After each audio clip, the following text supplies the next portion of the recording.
People say justice needs a voice. But that day I learned that a closed door can speak louder than 1,000 shouts.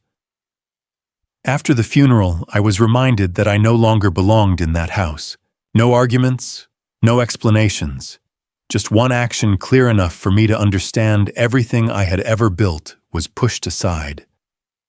They believed silence was the end of the story, but they missed one very important detail. I was never playing this game alone.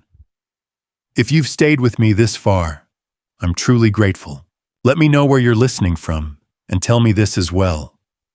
What would you do if you were pushed out of the very home you helped build?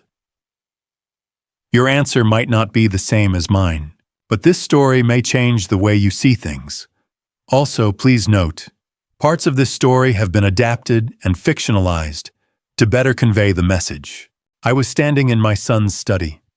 I am, or I was, a structural engineer. I find comfort in logic in things that are built to last. This room lined with dark cedar smelled of old books and Evan's cologne. It was the only room in the house that still felt like him. Outside the wide glass window, the Austin Hill country stretched out, the oak trees standing like silent witnesses. We had just put Evan in the ground. My son, 40 years old, gone. The click of the door latch was sharp, precise. I didn't need to turn to know who it was. Her perfume, a heavy, expensive scent, always arrived before she did. Nicole, my daughter-in-law, walked in. She was 35, and even in her grief, she looked flawless, which is to say she showed no grief at all. The black dress she wore to the cemetery was gone. In its place was a silk blouse the color of new money, a bright, jarring green. Her eyes were clear, dry, and impatient. "Mr. Powell finished the reading," she announced. Her voice was flat, like a pane of glass. No sorrow, just business. "While you were out here, brooding." The small dig was typical. I had been out in this garden trying to breathe. For the last 6 months, I had lived in this house, sleeping on a cot in the guest room, listening to the agonizingly slow decline of my only child. Pancreatic cancer. It had ripped through him, leaving a shell that I barely recognized. But I had been here for every second of it. "And?" I asked, turning to face her. A small, tight smile played on her lips. A smile of pure victory. "It's all mine, Owen. The will was very clear. This villa, and the $68 million. $68 million. That was the last valuation of Harris Data Analytics, the company Evan built from his college dorm room. My son was a genius, and he had married a predator. A cold dread, heavier than grief, settled in my stomach. "Nicole," I said, my voice barely a whisper. I tried to appeal to some shared humanity. "He was my son. We just buried him." She cut me off. Her eyes went from cold to ice. "No," she said, stepping forward. "He was my husband, and that's over." She crossed her arms, a gesture of finality. "Now you are a guest in my house, and I want you to leave." The words just hung there. "I want you to leave." I must have looked confused because she sighed as if explaining a simple concept to a child. "Leave, Owen. Leave. Get your things and get out." I stared at her. "Get out."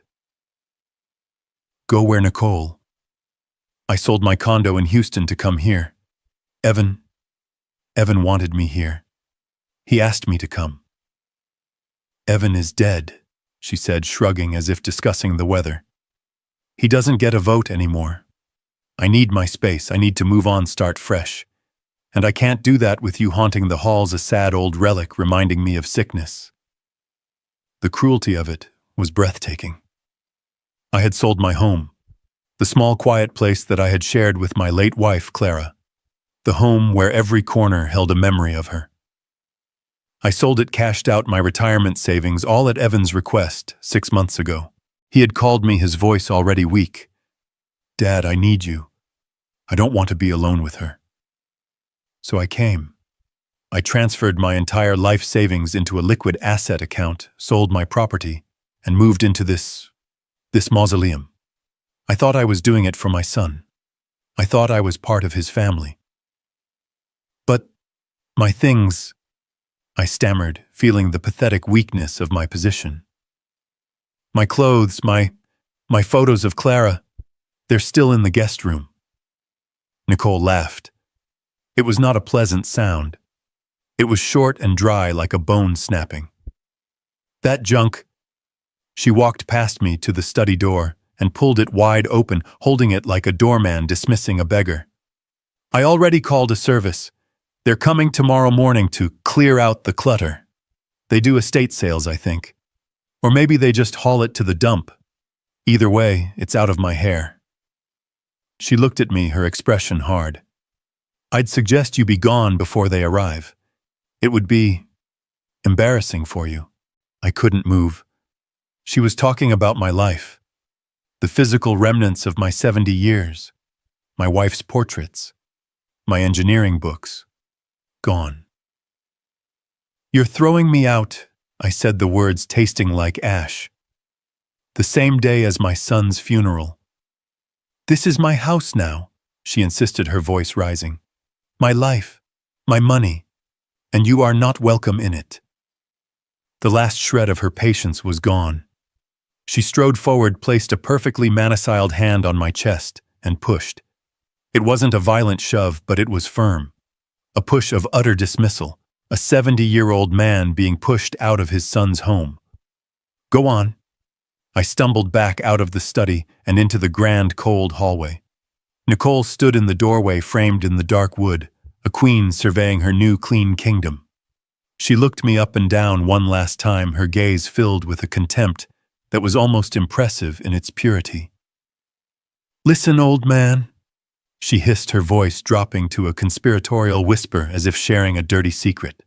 You served your purpose. You took care of the sick boy. Now you're just excess. You have no more use.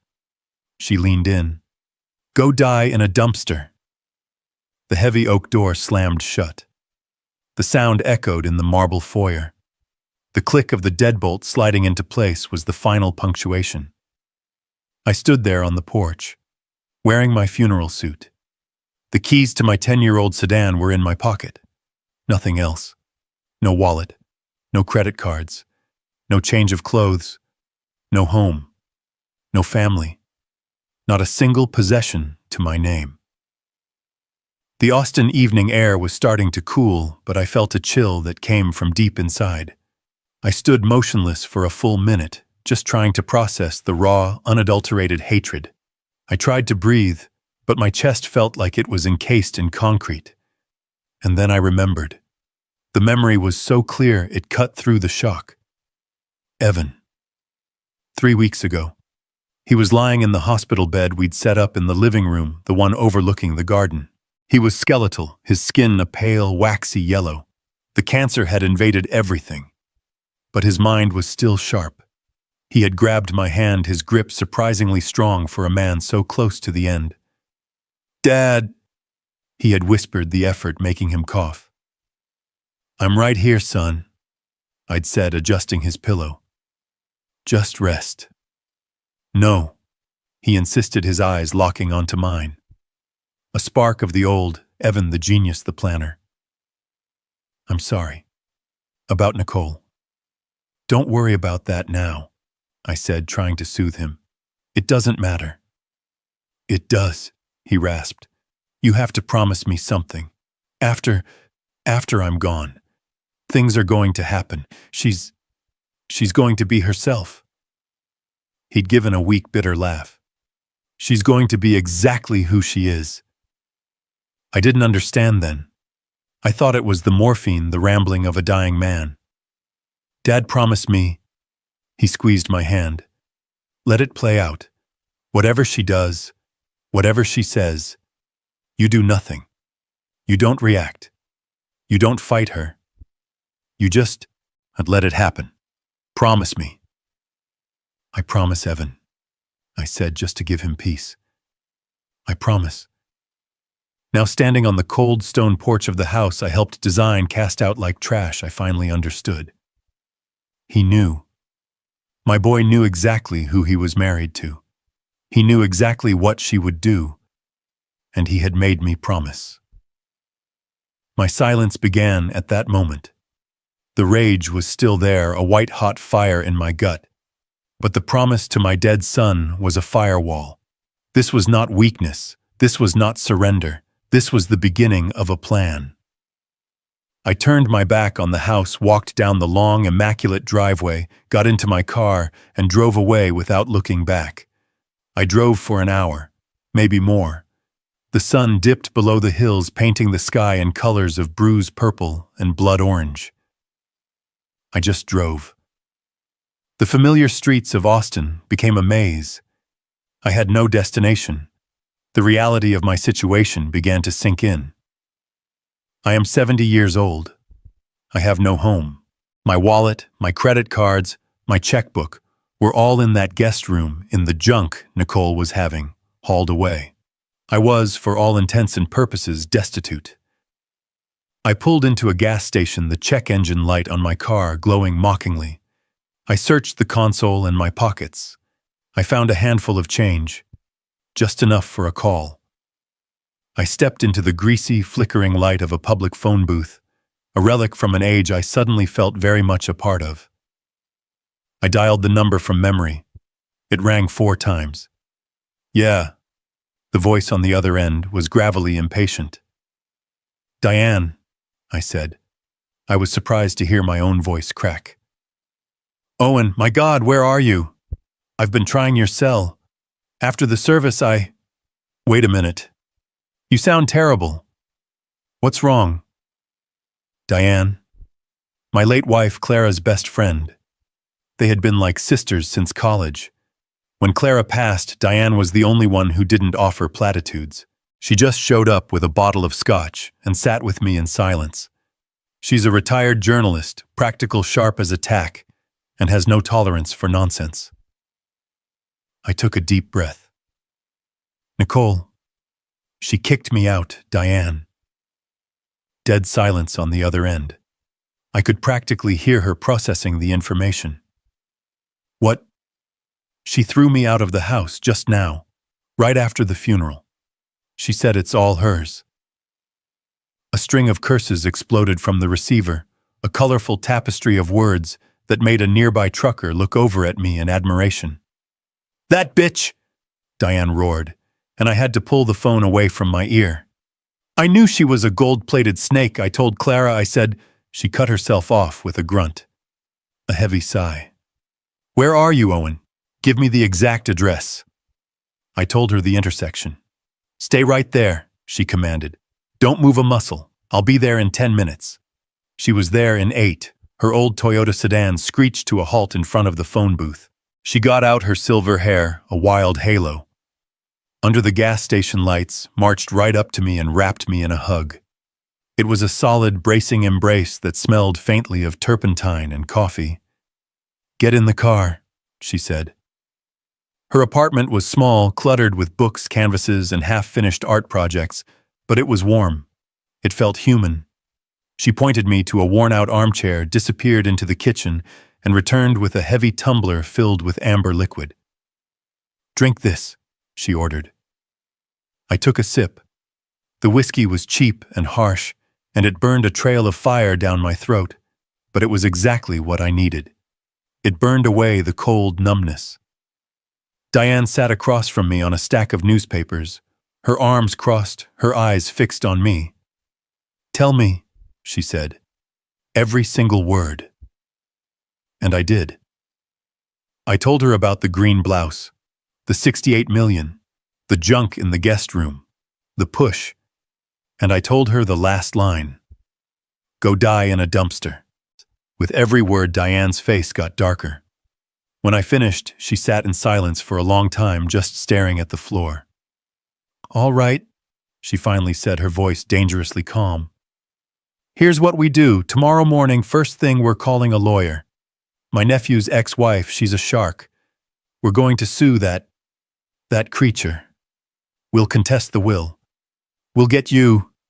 No, I said. Diane stopped. No, Owen, are you in shock? Did you hit your head? She just left you homeless. I'm not doing anything, I said. I was surprised by the steadiness of my own voice. What are you talking about? I looked her straight in the eye. Evan, he made me promise, weeks ago. He knew this would happen. He knew her. He made me promise to let it play out. He said, don't react, Dad. Just let it happen. Diane looked at me like I had grown a second head. And you're going to let her win. You're going to let her spit on your son's memory, take his entire legacy after what she did to you. I set the empty glass down on a stack of art books. My hands were perfectly still. No, Diane, I said. I'm not going to let her win. But I am going to do exactly what Evan asked. I'm going to let it play out. I'm going to wait. She shook her head, baffled. I don't get you, Owen. This is the time for action, not sitting on your hands. I looked out her small apartment window at the city lights. My silence isn't passive, Diane. It's active. My son was an engineer just like me. He was a brilliant, meticulous planner. He didn't build a $68 million company by accident, and he wouldn't have made me promise something like that for no reason. I turned back to my old friend. He told me not to react, so I won't. I'm going to wait. I'm going to be perfectly, devastatingly silent, and I'm going to watch her find out what kind of structure my son really built. I settled into a quiet, painful routine at Diane's apartment. She gave me her spare room, the one filled with old canvases and the smell of oil paint. I spent my days walking by the river, trying to make sense of the new sharp-edged shape of my life. I was a ghost in my own city. But I was not idle. I was waiting. And Diane, bless her fiery, practical heart, became my eyes and ears. She would come home from her errands, drop her keys in the bowl with a loud clatter, and make a beeline for the coffee pot. Well, she'd say, pouring 2 mugs, the circus is in full swing. Diane, being of a generation that still read the local paper, but also viciously scrolled through social media, was my connection to the life I'd been ejected from.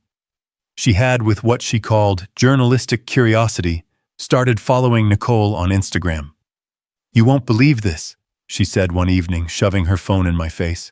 There was Nicole posing in a new bright red convertible, a sports car. The caption read, starting my new chapter, #widow life, #blessed, moving on.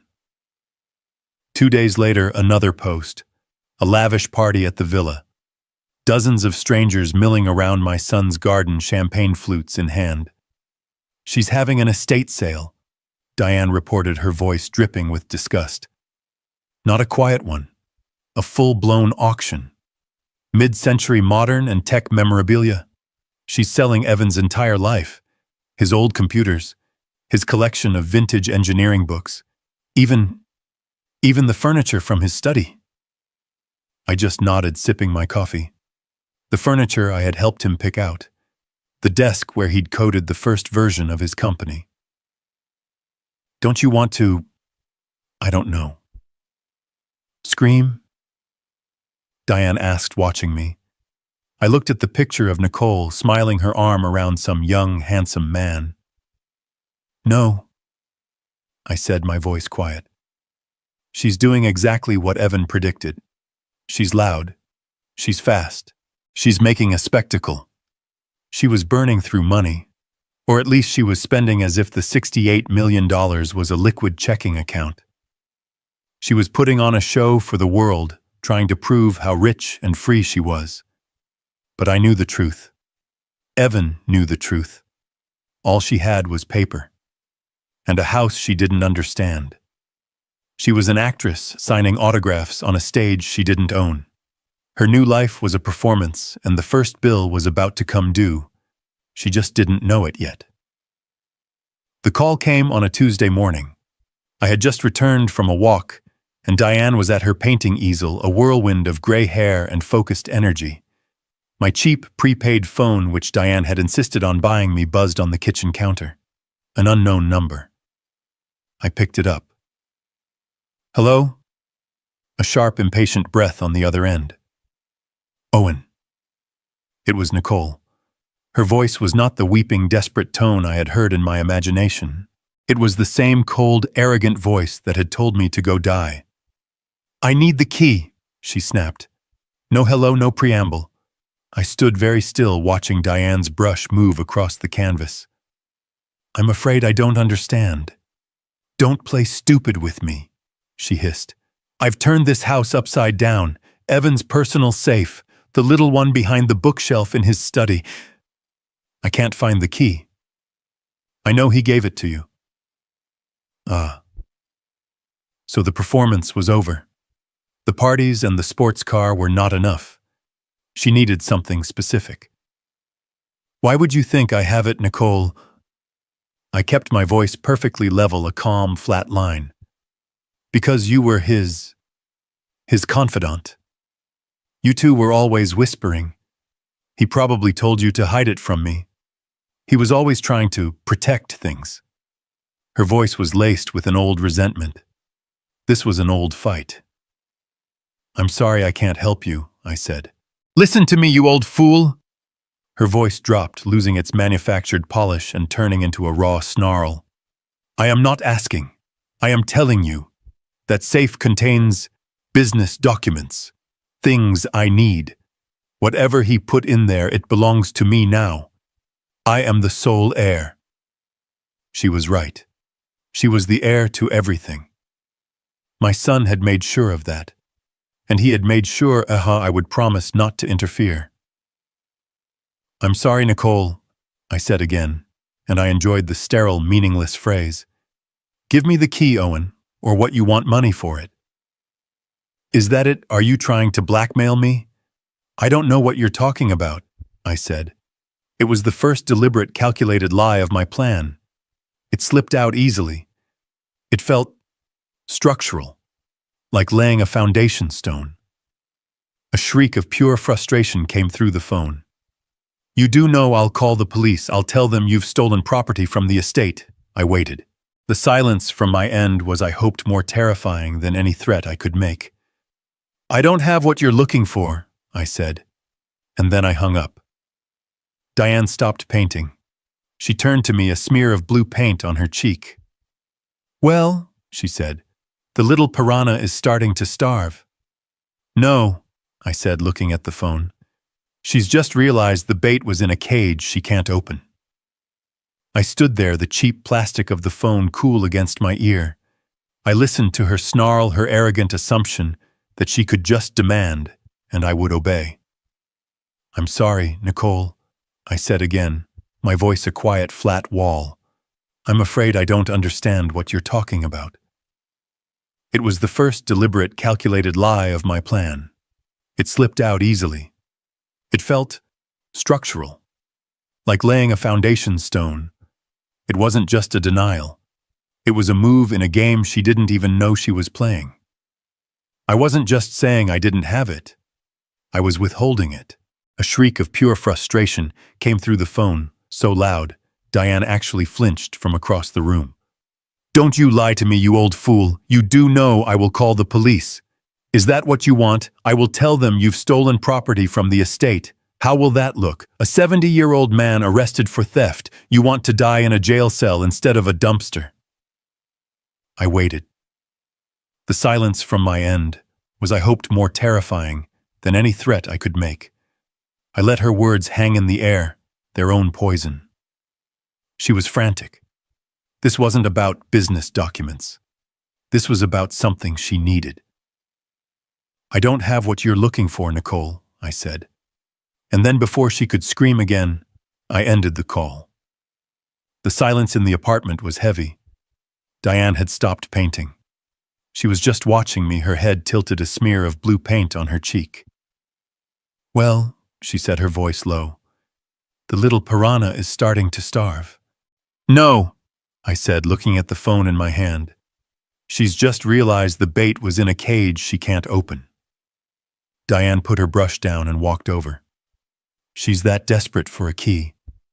What's in that safe, Owen? Is it money? Did Evan hide cash from her?" I shook my head. I walked to the window and looked out at the quiet street, finally understanding my son's complex design. No, it's not money. I turned to Diane, the first piece of the true puzzle forming on my lips. It's something else. It's a file.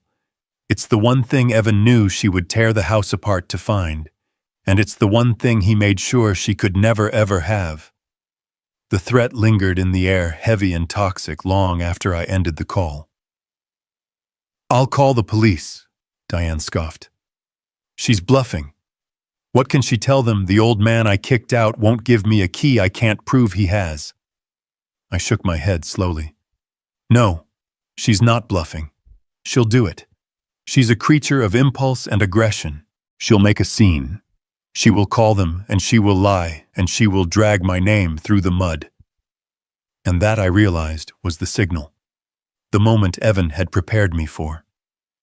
My son knew that Nicole's arrogance was only matched by her desperation. He knew she would eventually overplay her hand. Her threat to call the police wasn't just an attack, it was a mistake. It was the reaction that my son had warned me about. It was time.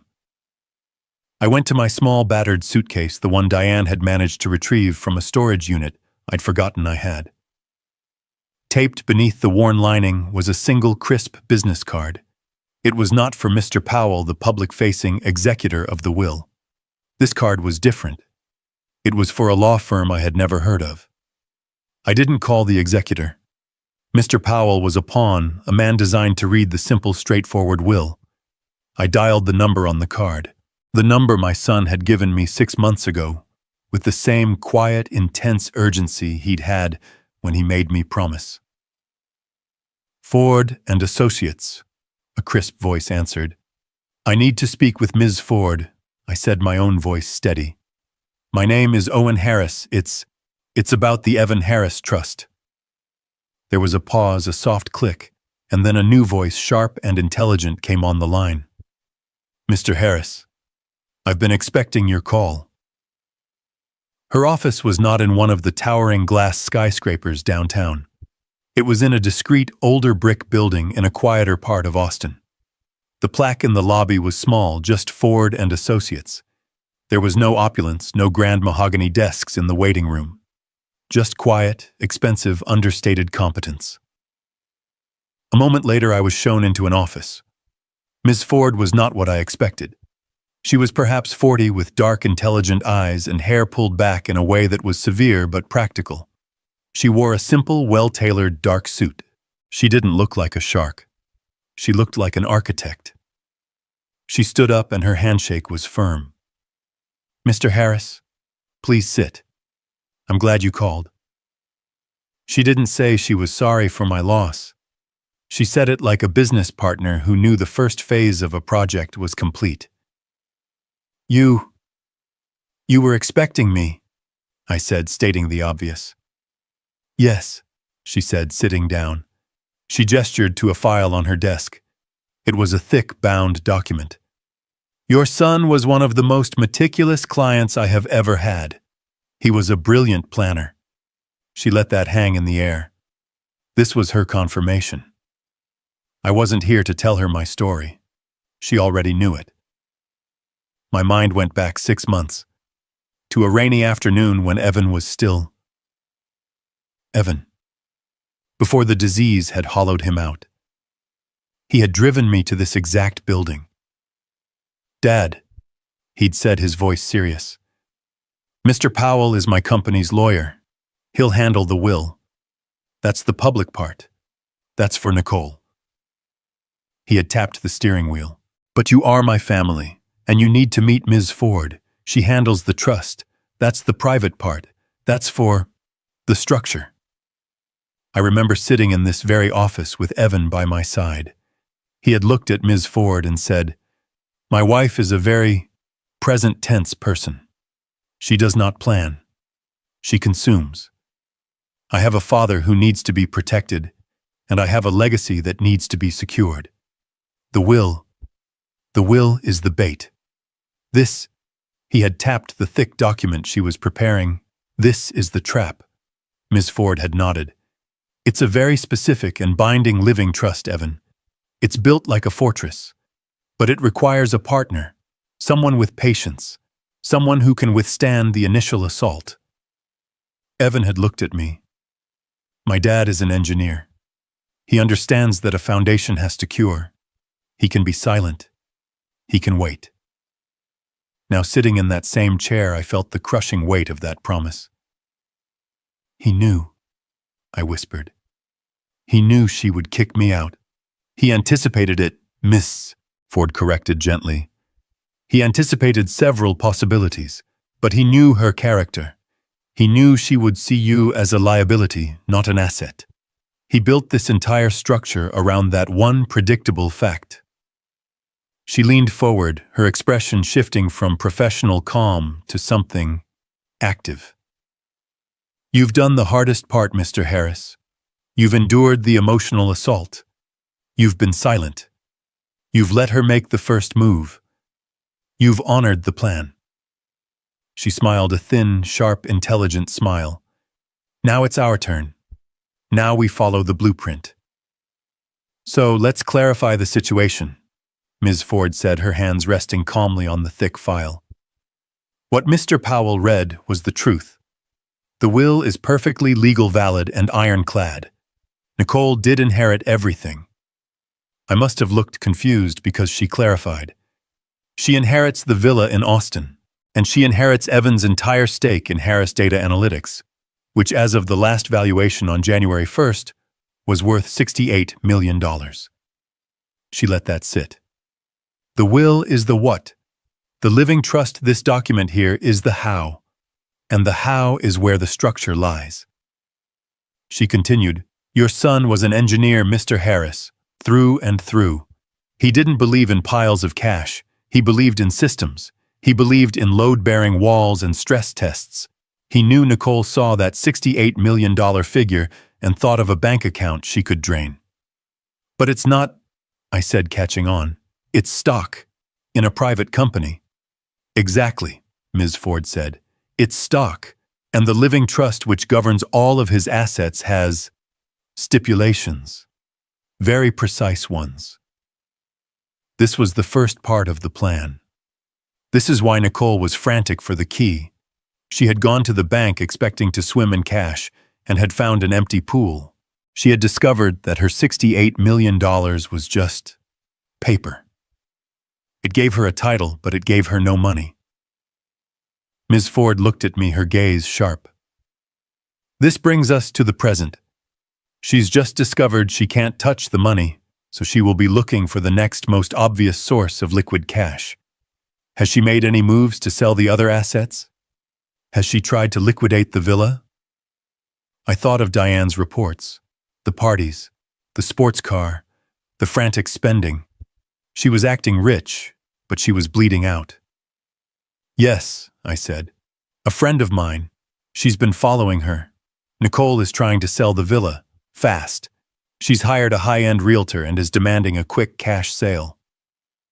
Miss Ford's thin, intelligent smile returned. It was not a warm smile. It was the smile of an engineer watching a complex machine work perfectly. Good, she said, leaning back. Let her find the buyer. Let her get all the way to the closing table. She paused, and her next words were the most comforting I had heard in 6 months. Let her run at full speed right into the first wall. I didn't have to wait long. Miss Ford had called it a wall, and it turned out to be a magnificent one. My ally Diane, who seems to have a network of informants in this town that would rival a spy agency, got the news first. She came back to the apartment 4 days after my meeting with Ms. Ford, a huge, triumphant grin on her face.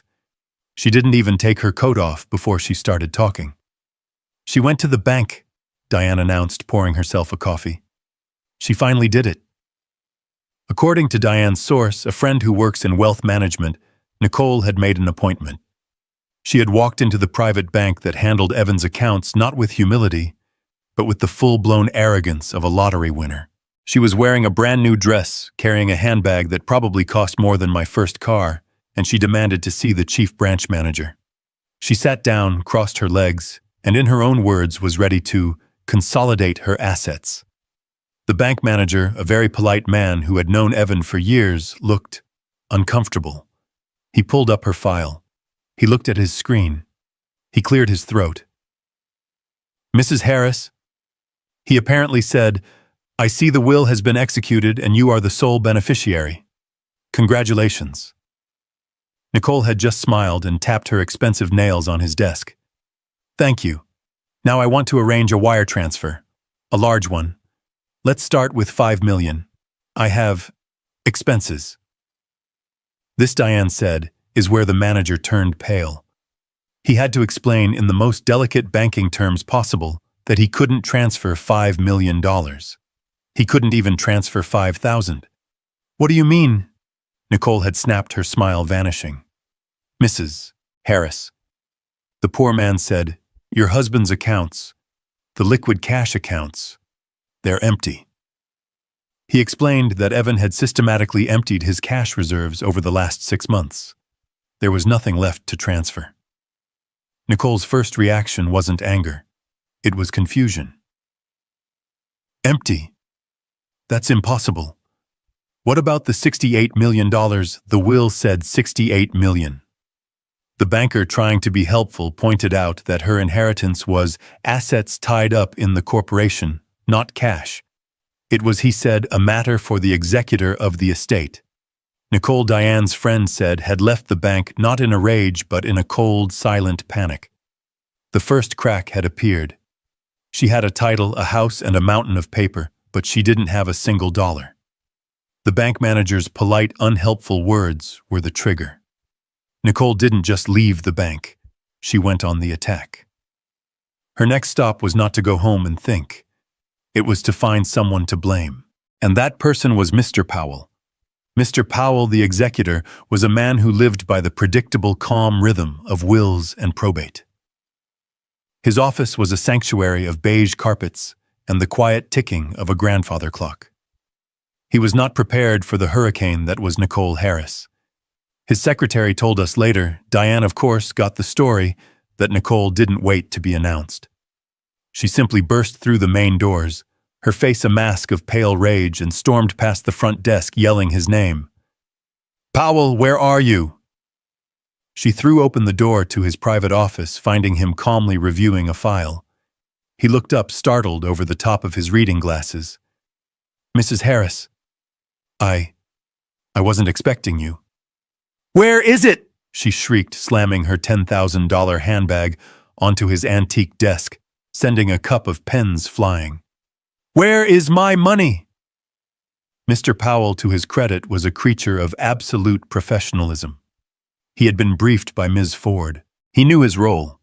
He knew the script. He slowly took off his glasses and began to polish them. "Mrs. Harris, please sit down. I'm afraid I don't follow." "Don't not follow me?" she yelled, her voice echoing in the quiet wood-paneled room. "I just came from the bank. They said there's nothing." "You read the will, you said $68 million. Where is it? Did you steal it? Did that old man, my father-in-law, did he get to you?" Mr. Powell sighed a small, weary sound. He gestured to the chair opposite him. "Please, sit, Nicole." She remained standing, vibrating with fury. He calmly reached for the thick, bound copy of Evan's will. "Mrs. Harris, the will is a very precise legal document. I read it to you, and I stand by every word." He opened it to a specific page and put his glasses back on. "As I stated, you inherit, and I quote, my entire share and stake in the private corporation known as Harris Data Analytics LLC. I don't care about the legal mumbo-jumbo," she spat. "You said $68 million. No." Mr. Powell said, his voice quiet but firm. "I said you inherited the stake, which was valued at $68 million on January 1st of this year. It's an asset, Mrs. Harris, not cash." Nicole stared at him, the legal distinction clearly flying right over her head. "So, what?" "It's just paper. It's stock," he explained patiently, "in a privately held corporation."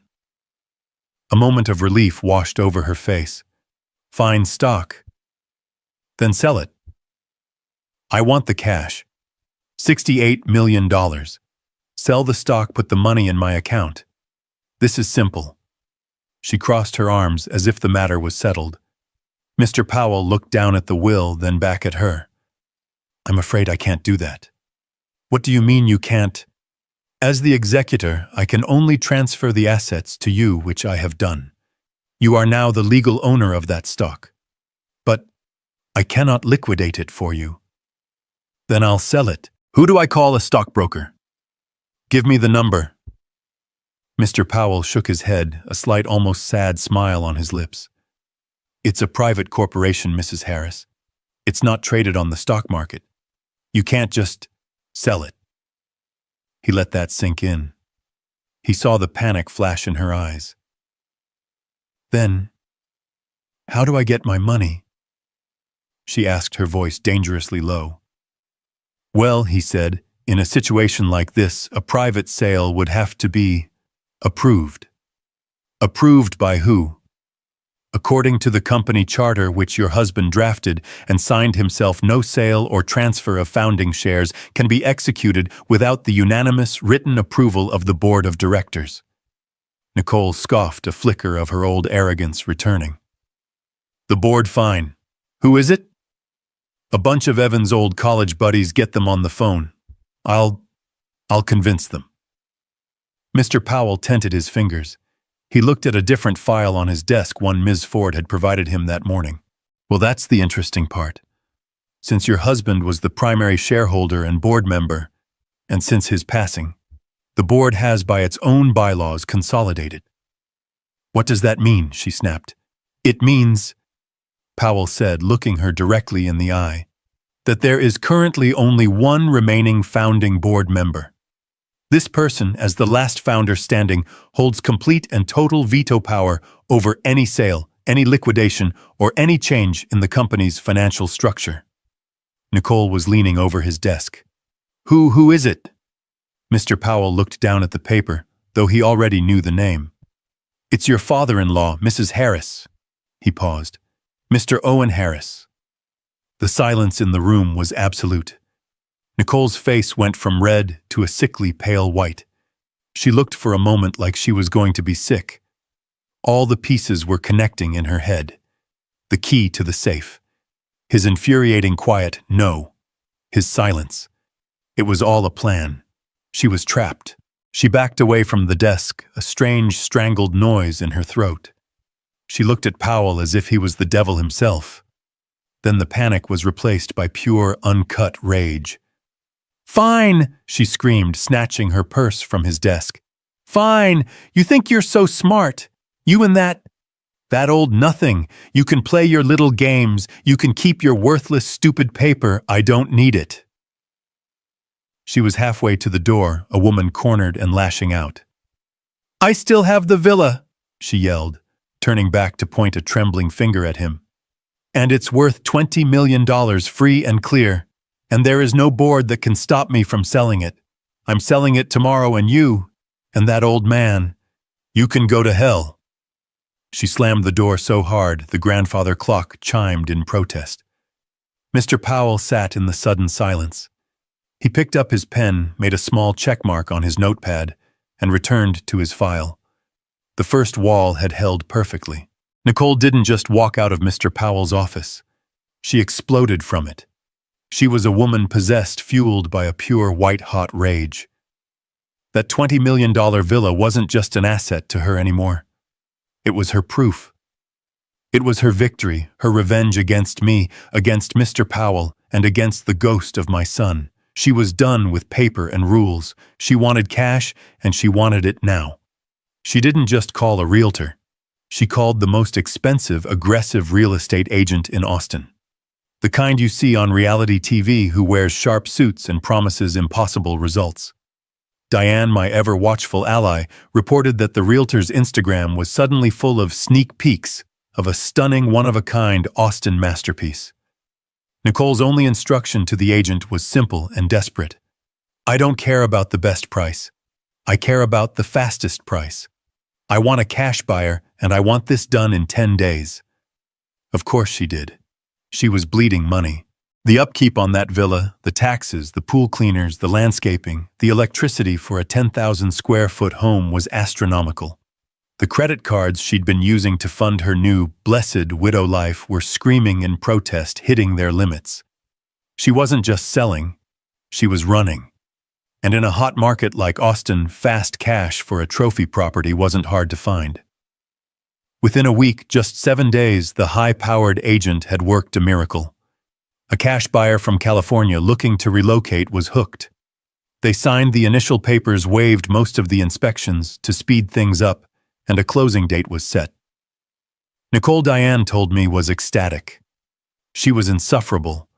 She threw another party a pre-closing celebration. She thought she had won.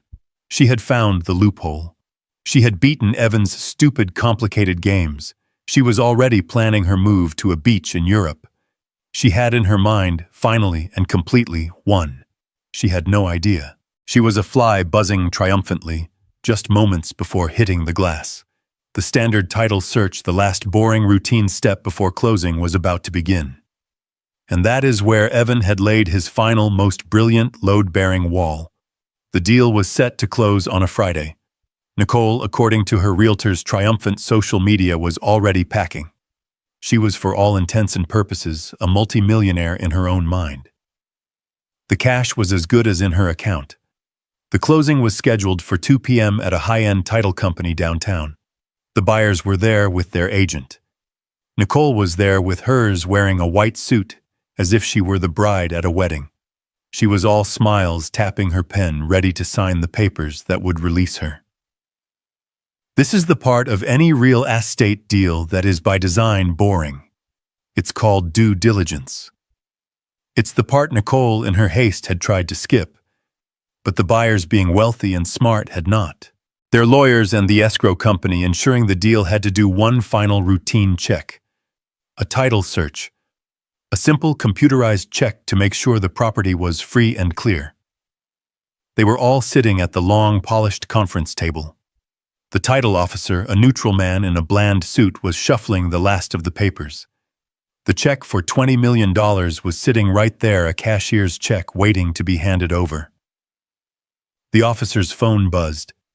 He looked at it, annoyed by the interruption. He answered, "This is Mark, closing for Harris." He went quiet. His face, which had been bored, suddenly became interested. He said, "I'm sorry, can you repeat that?" "You've double-checked." He listened again. Yes, I see it now. It was filed 4 months ago. My apologies. I'll inform the parties." He hung up. He looked uncomfortable. "Is there a problem?" the buyer's lawyer asked, his senses tingling. A small one," the title officer said, turning to his computer. He typed, and there it was. It seems there is a lien on the property." Nicole laughed. "A lien, what like? An unpaid water bill, just pay it and let's get on with it." The officer shook his head, not looking at her. He was reading the screen, his eyes wide. "No, ma'am, not a water bill." "What is it, Mark?" the buyer's lawyer demanded.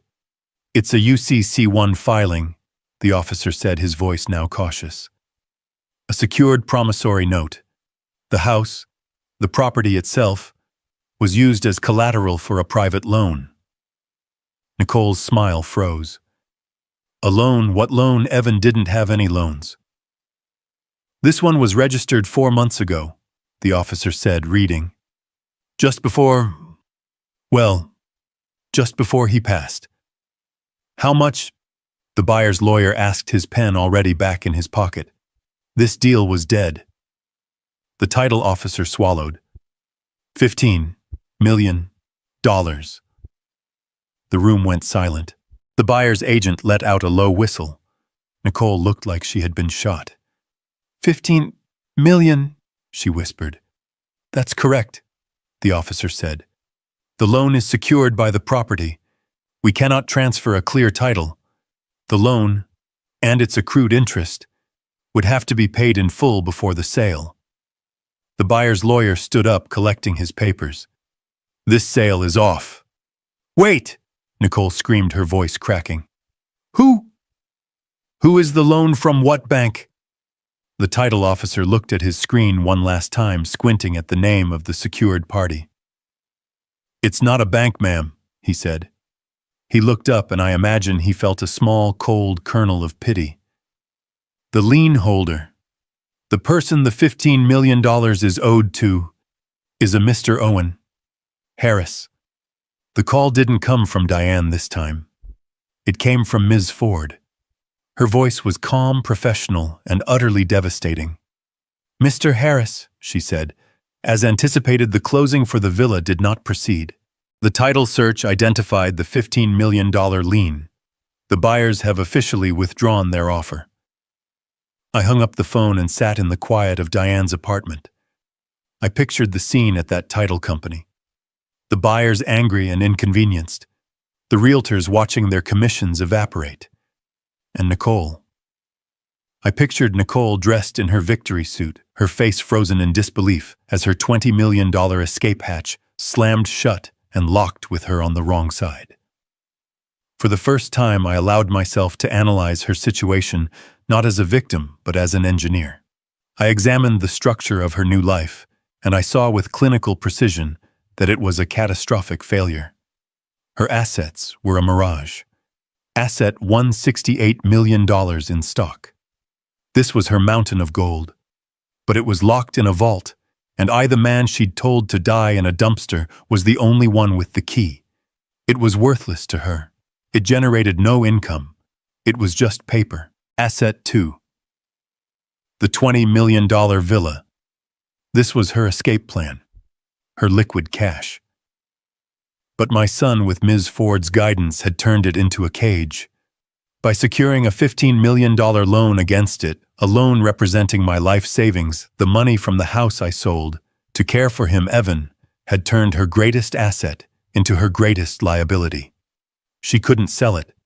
No one would buy a property with a $15 million question mark attached. She was trapped. But it was worse than that. She was trapped in it. She still had to pay for it. The property taxes on a $20 million estate in Austin would be hundreds of thousands of dollars a year. The landscaping, the pool, the electricity, the insurance. The monthly cost to simply exist in that house was more than most people make in a year. And how was she paying for it? How was she paying for the new sports car, the parties, the designer clothes, credit cards? She was funding a multimillionaire's lifestyle on plastic. The bills must be arriving, the interest accruing, the limits being reached.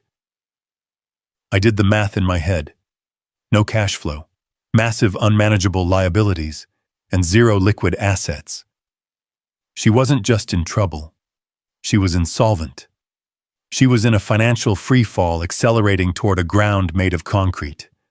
She had moved from panic to terror. She was at this very moment a cornered animal, realizing the walls were closing in, and the only path out was blocked by the ghost of her husband and the quiet, patient presence of his father. It took 2 full days, 2 days of silence. I knew she was scrambling, calling her own lawyers, screaming at the title company, the realtor, probably even Mr. Powell again. I knew she was pacing the floors of that $20 million prison, the credit card bills piling up on the kitchen counter, the sheer suffocating terror of her situation finally sinking in. I was at Diane's kitchen table reading a book on bridge design when my cheap phone buzzed. The same unknown number. I let it buzz a second time, a third. Then I calmly picked it up. "Hello?" There was no sound at first, just a shaky, ragged intake of breath. A sound so foreign I almost didn't recognize it. It was the sound of a person who has been crying hard for a very long time. Owen. The voice was not Nicole's, not the Nicole I knew. The sharp, arrogant, ice-cold woman was gone. This voice was a wreck. It was thin, watery, and broken. It was the voice of a child, a terrified child.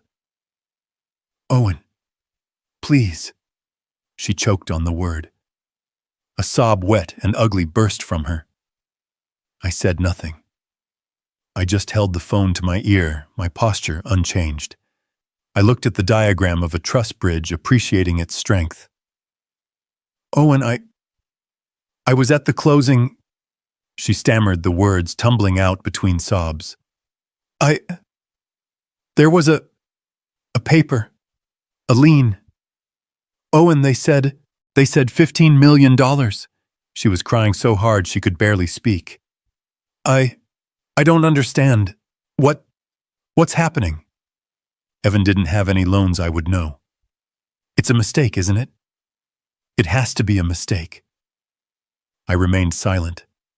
I let her terror fill the space. I let her hang twisting in the wind of her own panic. I'll lose everything, she wailed, her voice rising in hysteria. The house, the money, all the cards, they're declined, Owen. They're all declined. I have nothing. She took another shuddering breath, and her voice dropped to a desperate, terrified whisper. The whisper of someone who finally understands, who has seen the face of the monster in the dark, and realizes it's their own. They said, at the title company, they said the name. The person who holds the note. She was weeping, completely broken. Owen, they said it was you. She let out a sound that was half scream, half plea. Owen, please tell me it's not true. Tell me it's a mistake. I'll apologize. I'm sorry. I'm sorry for what I said. I was upset. I was grieving. I didn't mean it. Please, Owen, you have to help me. You're the only one.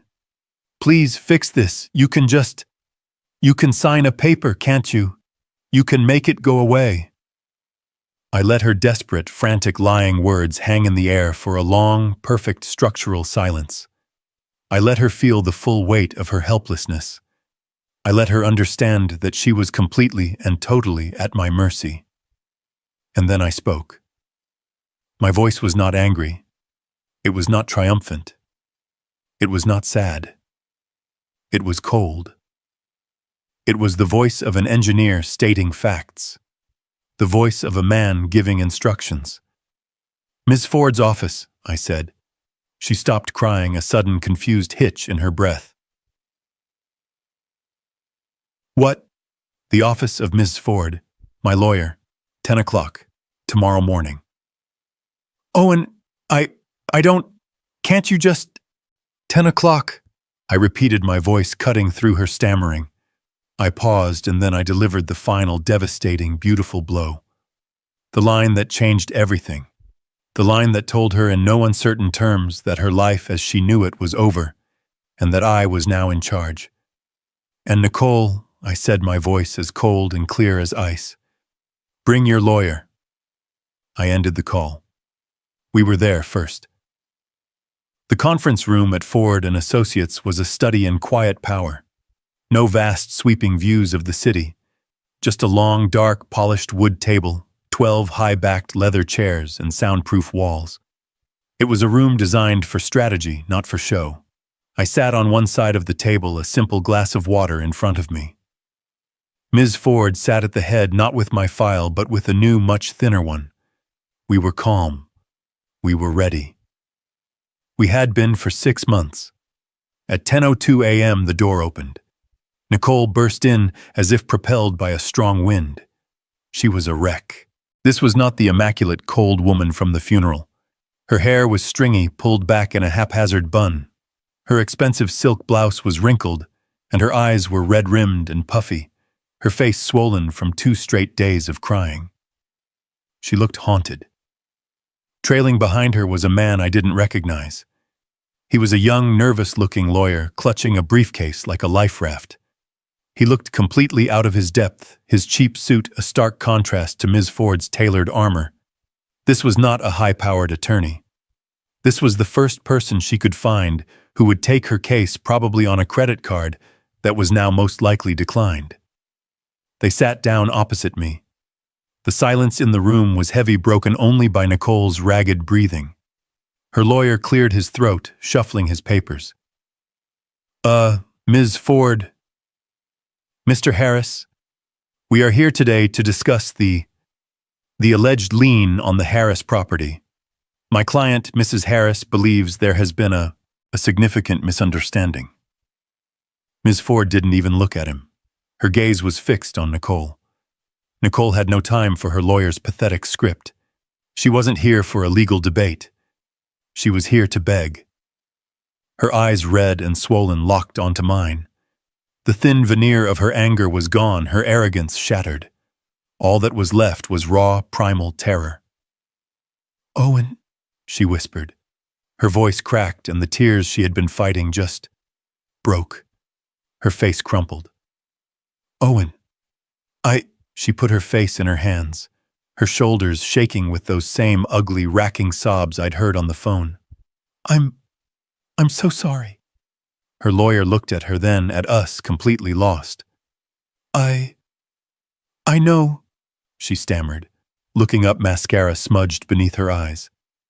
"I know what I said. I know what I did. I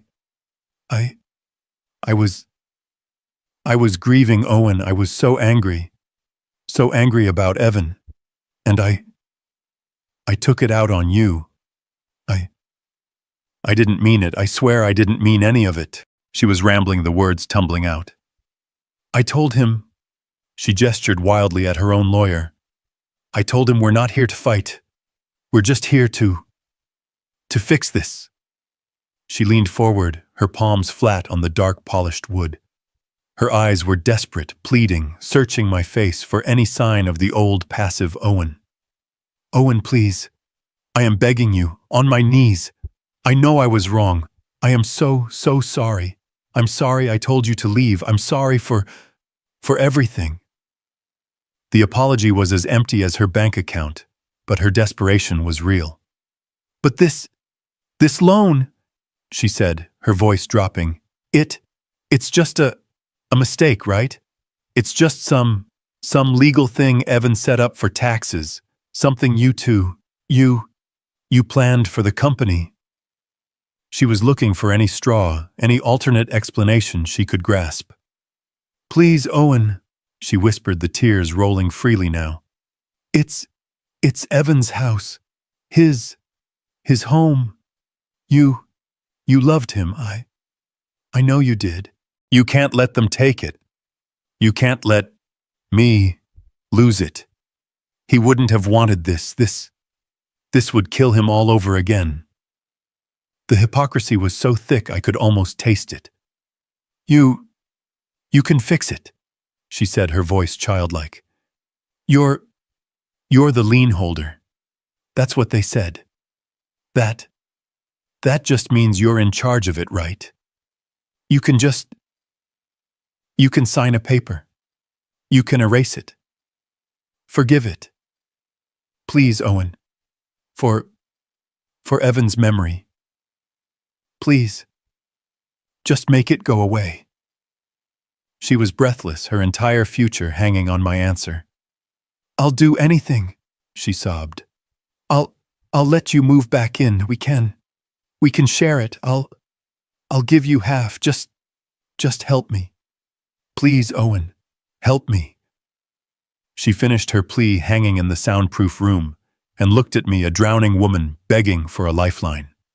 I let her desperate, frantic, lying words hang in the air for a long, perfect structural silence. I let her feel the full weight of her helplessness.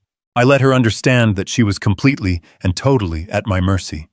Her lawyer, seeing her desperation, tried to step in. "My client is clearly very distressed, but she is willing to—" He was cut off. Not by me, but by Ms. Ford.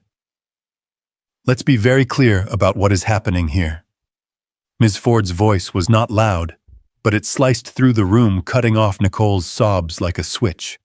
It was the voice of a surgeon, precise, cold, and utterly in command. Nicole's head snapped up, her eyes wide.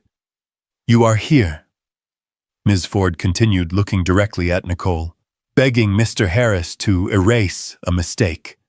She shook her head once, a small, sharp gesture. "There is no mistake. There is no they. As you pointed out, there is only him. She gestured to me, but she never broke her gaze from Nicole. You seem to be under the impression that this is a negotiation. It is not. You are here for an explanation, and you will listen.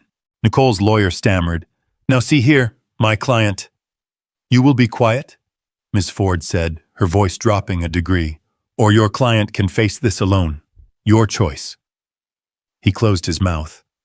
Good, Ms. Ford said. She opened the thin file in front of her. Let's talk about the loan. You are correct. 4 months ago, a lien for $15 million was placed on the villa. You are also correct that Evan had no bank loans. He was far too smart for that. She looked at me, then back at Nicole. 4 months ago, Evan knew his time was short. He also knew his company, Harris Data Analytics, needed a final critical infusion of capital to secure its next-generation platform. A $15 million infusion. He could have sold stock, Nicole's lawyer blurted out, trying to sound smart. He could have, Ms. Ford agreed, but he didn't want to dilute the company. He didn't want outside partners. He needed a loan, a private one, from someone he could trust completely. She paused, and her gaze for the first time softened as she looked at me. So he went to his father. Ms. Ford looked back at Nicole, her voice now a clinical, devastating weapon. He went to Owen. And Owen, as you know, had just sold his home in Houston at Evan's request to come and care for him. He had also liquidated his entire life's retirement savings, his entire net worth, all of it, $15 million to the cent. I watched Nicole's face as she processed this. The blood drained from it. My client was unaware of this family arrangement, the lawyer said weakly. It wasn't a family arrangement, Ms. Ford snapped.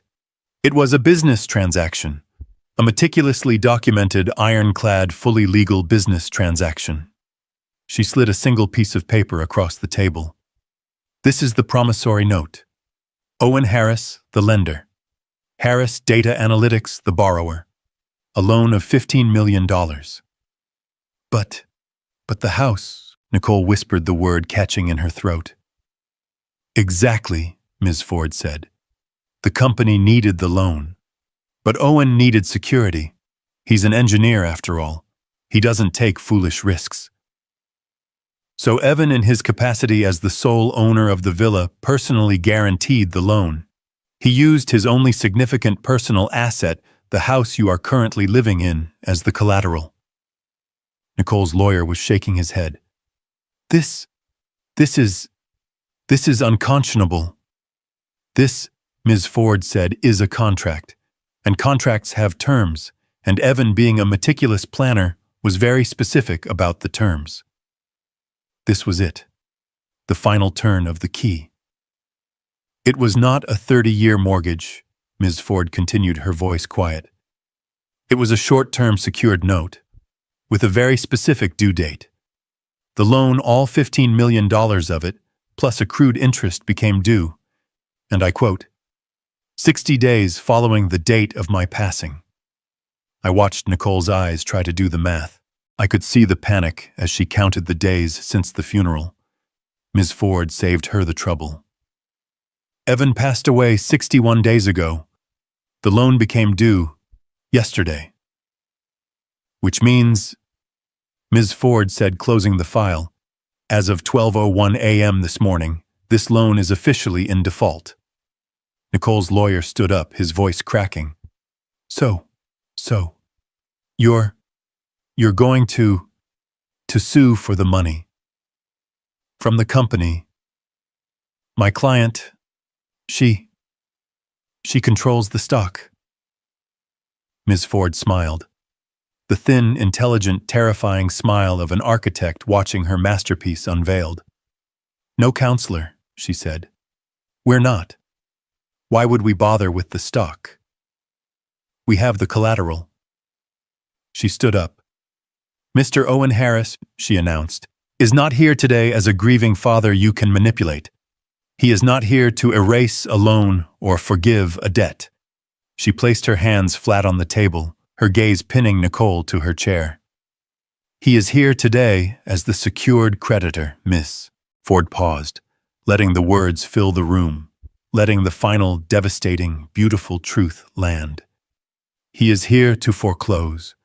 He is here to collect on the asset you so kindly secured. He is here, she finished, to take the house. The room was utterly silent, save for the sound of Nicole's ragged, shallow breathing. Her lawyer, the young man who had walked in so nervously, was now chalk white. He was staring at Ms. Ford as if she had just grown a second head. A trap, he stammered, his professional demeanor completely gone. This is a setup. It's a conspiracy to defraud my client. It's a contract, Ms. Ford corrected, her voice like a steel blade. You can't do this, Nicole finally shrieked, finding her voice. The tears were gone, replaced by a wild, cornered animal fury. The will said I get the house, Mr. Powell. He read it. He said it was mine. She pointed a trembling finger at me. This is illegal. You cheated me. This is a She couldn't even form the word bay trap. Her mind was short-circuiting. Evan gave it to me. At that moment, for the first time since she had entered the room, I spoke. My voice was not loud. It was not angry. It was the quiet, measured voice of an engineer who had just inspected a bridge and found a fatal flaw. The will is real, Nicole. She stopped. Her mouth hung open. Everyone in the room looked at me. I had been a silent statue until this moment. I leaned forward, my hands resting on the dark, polished table. I looked directly into her red, swollen eyes. Evan gave you everything. I continued, my voice calm. He gave you the title. He gave you the shares. He gave you the house. He was a good man, and he wanted, even at the end, to believe you were a good person. He left you a $68 million company and a $20 million home. He fulfilled his part as a husband, and her lawyer started to mutter something, but I held up a hand, and he fell silent. But Evan also knew me, I said, my voice dropping. He knew his father. He knew that for 6 months I had slept on a cot in his living room. He knew I had sold my own home, the home I shared with his mother, to be there for him. He knew I had liquidated my entire life's savings to help his company. He knew I was an engineer, and that I would never leave him.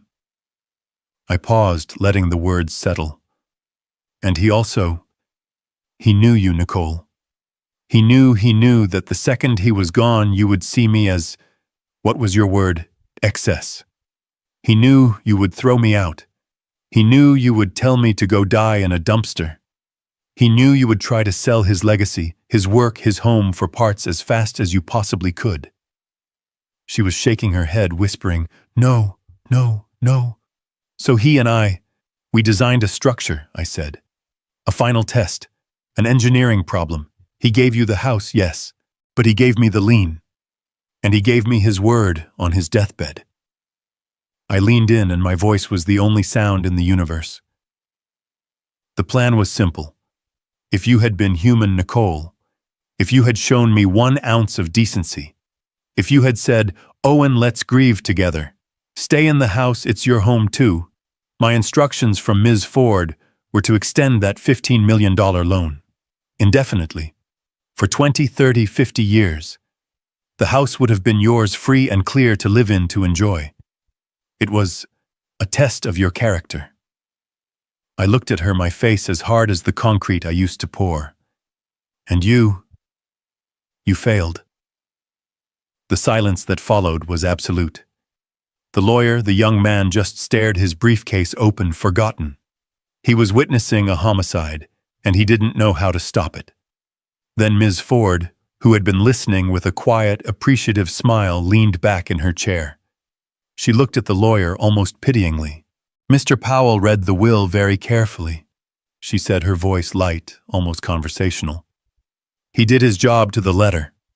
He told your client, she gestured at Nicole, that she would inherit the villa and $68 million in stock. She smiled. He never said free and clear. He never mentioned unencumbered. He never said with no other legal obligations attached. Ms. Ford steepled her fingers, her eyes glinting with a terrifying professional satisfaction. The final teaser. The line from the very beginning. Tell me, counselor, did you, or your client, ever bother to listen carefully to what wasn't said? That was the final blow, the last support beam. Nicole's lawyer had no answer. He just deflated.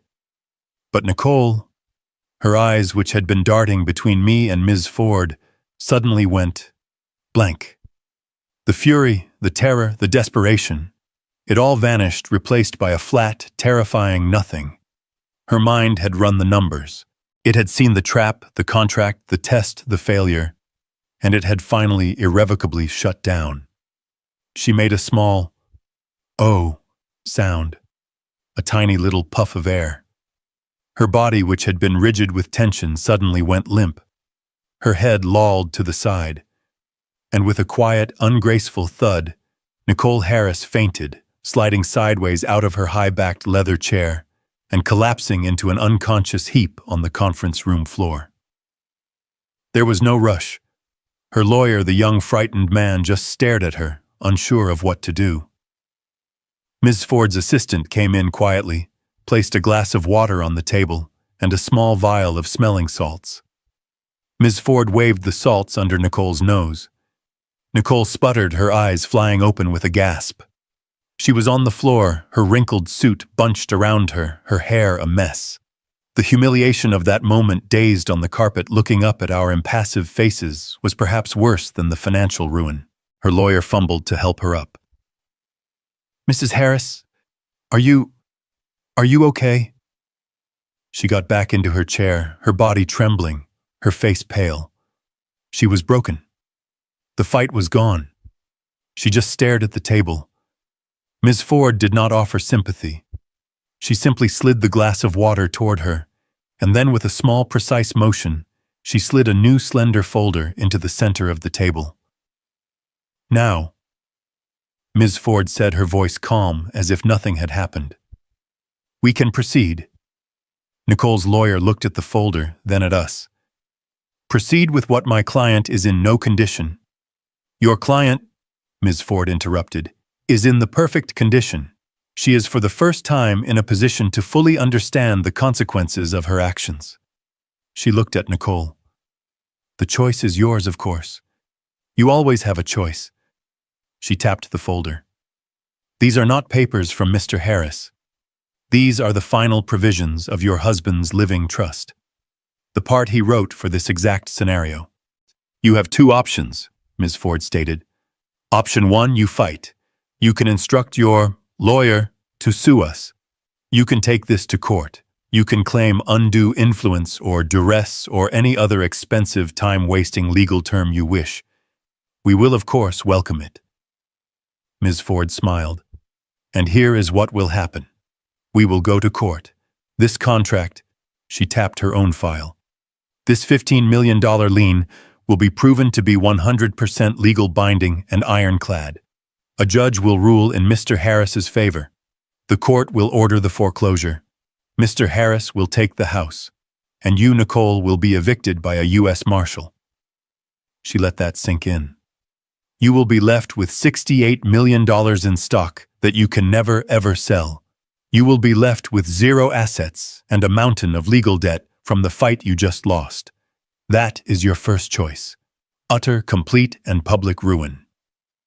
Ms. Ford slid the folder open. Inside were 2 sets of documents. "Or," she said, "there is option 2. The option your husband created, hoping that in the end you were a pragmatist, not a fool." She pulled out a single document. "You sign this. It is a full, final, and irrevocable relinquishment of all your rights, title, and interest in the Harris Data Analytics stock. All $68 million of it will be immediately transferred, as Evan stipulated, to the Evan Harris Charitable Fund, which I should note will be managed by Mr. Harris and his associate, Mrs. Diane." She slid the paper in front of Nicole. You will sign away the company. You will sign away the house which you will vacate in 48 hours. You will walk away from everything. And in return, Ms. Ford continued, in exchange for your full and immediate compliance, the trust authorizes Mr. Harris to be generous. She pulled out a second document, a cashier's check. You will receive a one-time final payment of $500,000, tax-free. It is enough for you to start a new life. It is enough for you to disappear. It is the only real money you will ever see from this estate. She placed the check just beyond Nicole's reach. The choice is yours, Ms. Ford said. $68 million of nothing, or $500,000 of cash, today. Nicole just stared at the check. Her lawyer, his eyes wide, was already nodding. He leaned over and whispered, "Take it. My God, Nicole, take it." She understood. The choice wasn't between $68 million and $500,000. It was between $500,000 and zero. Her whole body was shaking. This was the end. This was the result of her greed, her cruelty. This was the punchline. All that screaming, all that arrogance, for this. To be paid $500,000 just to go away. Her hand trembling so violently she could barely hold the pen reached for the document. Her lawyer pointed to the signature line. She looked at me one last time. Her eyes were not angry. They were not sad. They were just empty. She signed her name. She had just traded a $68 million empire for her bus ticket out of town. And in that moment she knew, and I knew, that the price was a bargain. She signed the papers. She took the check. And 48 hours later, as stipulated, she was gone. She left the villa in a rented car with one suitcase and $500,000. She left the sports car, the new furniture, and the mountain of debt she had accrued, all of which was now the problem of the estate she had just relinquished. I never set foot in that house again. Legally, the Evan Harris Charitable Fund took possession of the villa as the primary asset securing the defaulted loan. Ms. Ford, acting on behalf of the fund, immediately put the house on the market. It was sold properly and legally within 2 months. The first act of the fund was to use the proceeds of that sale to pay back its first and only creditor, me. The $15 million, my life savings, the money from my home, was returned to me in full. That house, that beautiful $20 million monument to my son's success. It held too many ghosts. It was a place of sickness, of death, and of betrayal. I wanted no part of it. With the $15 million restored, I did exactly what Evan and I had quietly discussed all those months ago. Today, Diane and I are no longer focused on what was taken from us. Instead, we are focused on what can still be built. Together, we established a charitable trust in Evan's name, one designed to quietly support families facing pancreatic cancer, not with speeches or publicity, but with practical help, medical bills, travel costs, the hidden expenses that slowly crush families long before grief ever does. I recognized those burdens immediately. I carried them once beside my son. I didn't replace loss with luxury. I chose a small, quiet place near the ocean, close to the stretch of coast, where my late wife and I once walked, when life felt wide open and uncomplicated. It's calm there, the kind of calm that doesn't distract you from memory, but allows you to live alongside it. I am 70 years old. I lost my only child. That kind of grief doesn't fade with time. It settles into you. It becomes structural, something you carry, not something you overcome. What mattered most was keeping my promise. I protected Evan's legacy. I made sure his name would stand for foresight, care, and responsibility, not conflict or excess. Many people believed my silence meant defeat. They were wrong. Silence, I learned, is not inactivity. It is discipline. Some plans require time to gain strength. Like a foundation, they must be allowed to set before they can hold weight. I waited, not out of fear, but out of confidence in what had already been designed. Justice, I discovered, is rarely loud. It doesn't always arrive with confrontation or drama. Sometimes it arrives quietly through preparation restraint and a single document executed exactly as intended. The lesson I leave you with is simple. True strength is rarely found in noise. It lives in patience, in structure, in knowing when to speak and when to let the plan speak for you. So I'll ask you this: what would you have done in my place? And have you ever learned that the quietest path was the one that led the farthest?